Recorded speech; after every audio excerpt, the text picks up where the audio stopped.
I thank the gentleman for yielding. Madam Speaker, elections have consequences. Our fellow Americans use their vote to choose who will work for them. So I ask you all a simple question, especially to my colleagues. Is that what is happening here today? Are we gathered in these final moments before we depart for a week to fund our government, to pay our troops? Are we gathered today to prove a new trade deal? Or are we gathered to debate the critical national security issues regarding China or Iran? Well, that answer would be unanimously no. We are not working for the American people. Those items would resemble the achievements of a productive Congress, a Congress that truly works for the people. But you know what this Congress counts? This Congress records is more subpoenas than laws. That's the legacy. It is not just devoid of solutions for the American people. It is now abusing its power to discredit democracy. By using secret interviews and selective leaks to portray the president's legitimate actions as an impeachable offense. Democrats are continuing their permanent campaign to undermine his legitimacy. For the last 3 years, they have predetermined the president's guilt. They have never accepted the voters' choice to make him president. So for 37 days and counting, they have run an unprecedented, undemocratic, and unfair investigation. This resolution today only makes it worse. I've heard members on the other side say they promise rights to the president, but only if he does what they want. That's the equivalent of saying in the First Amendment, you have the right to the freedom of speech, but you can only say the words I agree with. That's what you call due process. The amendment offered by my colleague, Mr. Cole, would help correct some of the transparency concerns we have witnessed over the last few weeks. But today is more than the fairness of an impeachment process. It is about the integrity of our electoral process. Democrats are trying to impeach the president because they are scared they cannot defeat him at the ballot box. That's not my words. That's the words of my colleagues from the other side of the aisle that has offered impeachment 3 different times. This impeachment is not only an attempt to undo the last election, it is an attempt to influence the next one as well. This is not what Democrats promised when they entered the majority 11 months ago. In this chamber, we heard from our Speaker while we all sat here. We heard what the Speaker said when she talked about words of optimism and cooperation.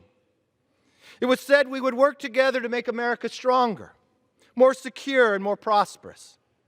We were told our mission was to return the power to the people. In fact, our new colleagues on the other side of the aisle were sent to Washington with a mandate to do just that. So what's happening? Nothing like that today.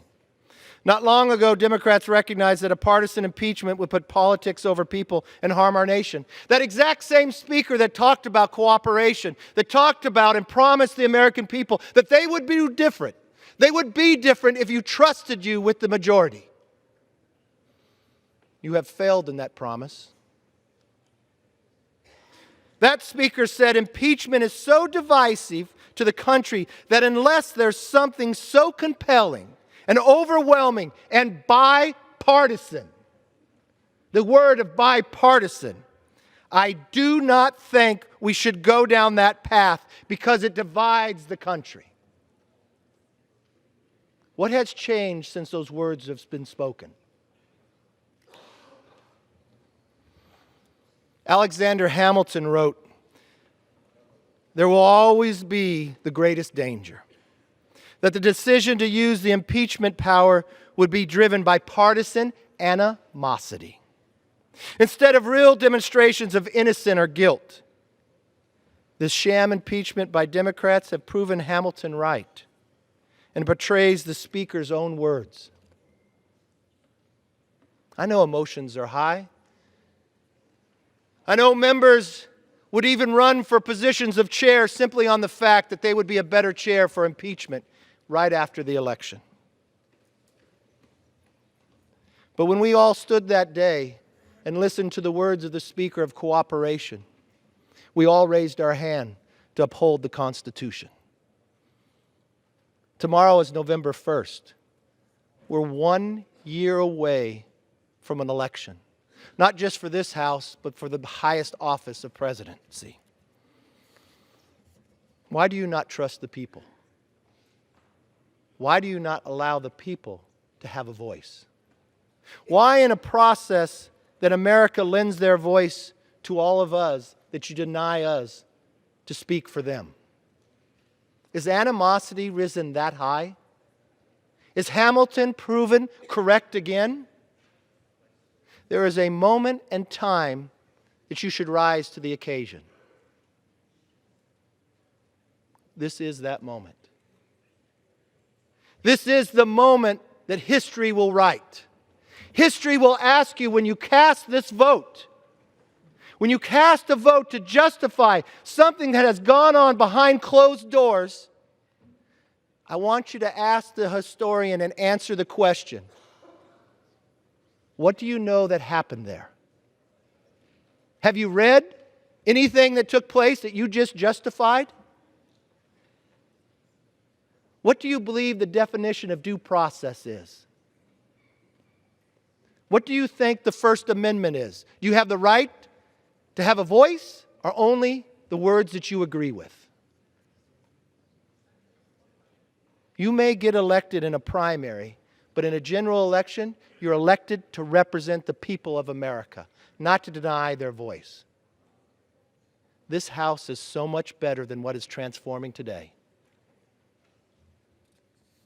I believe everyone who runs for this office runs to solve a problem. But when you go back to the American public with the achievement of more subpoenas than laws, that is not why you ran. That is not why we are here. And that's why I agree with my colleague, Mr. Cole, that believes in the power of the people, people before politics, that we believe and know we can do better.